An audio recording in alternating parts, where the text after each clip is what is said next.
para makumpleto yung mga angka ni Madam sa bagong taon. Abay si Madam bumiyahe ng napakalayo para sunduin yung pinsan niyang minsan lang makauwi. Natulog lang talaga siya sa buong biyahe. Tapos ginising lang si Madam kasi naliligaw daw sila.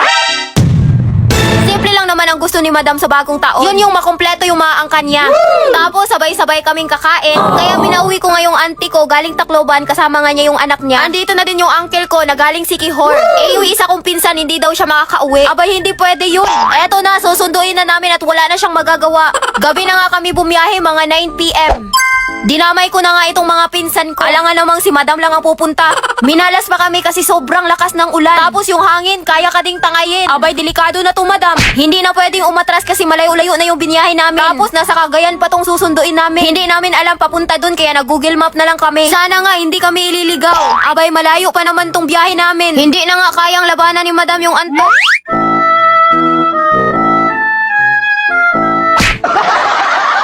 Hoy, Madam, hindi ka pa pwedeng matulog. Paglingon ko nga sa mga pinsan ko, medyo inaantok na din. Ganyan lang, Madam, gisingin mo talaga yung sarili mo. Dahil kailangan na talaga namin ng pangpagising. Abay, bumili na nga kami ng kape. Huminto nga muna kami saglit para inumin tong kape. Kahit hindi si Madam ang nagdadrive, kailangan hindi siya makatulog. Kahit yung pinsan kong nasa backseat. Kasi kapag kaming dalawa nakatulog, baka yung driver makatulog na din.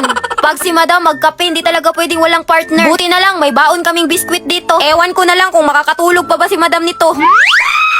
Nag-sound trip pa kami ng napakalakas. Eto na buhay na yung Madam nyo.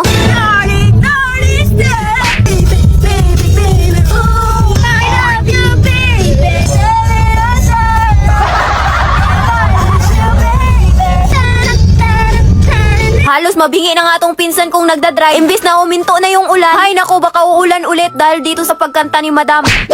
Check! Alas 12! Maganaw na na! May nadaanan nga kami na mas lalong nagpadilat sa mata ni Madam. Balot! Sabi ko sa pinsan ko, stop the car. Talagang bumaba kami pero parang naprank kami dito. Hindi pala to balot, mga bibingka pala tong benta nila. Buti na lang hindi nasayang yung paghinto namin. Wow! Sa laki ba naman ang mata ni Madam? Abay, kitang-kita niya talaga na may balot na nagtitinda. Etong balot na to, isang lamon lang to ni Madam. Tagi-isang balot lang yung kinain namin. Nako, hindi pwedeng pasobrahan. Baka mabusog kami at aantukin na naman. Sa inabahaba ng binyahe namin, buti na lang nakarating kami ng buhay sa Cagayan. Kung kailan andito na kami, doon pa kami naligaw. Chinat ko nga kagad yung pinsan kong susunduin namin.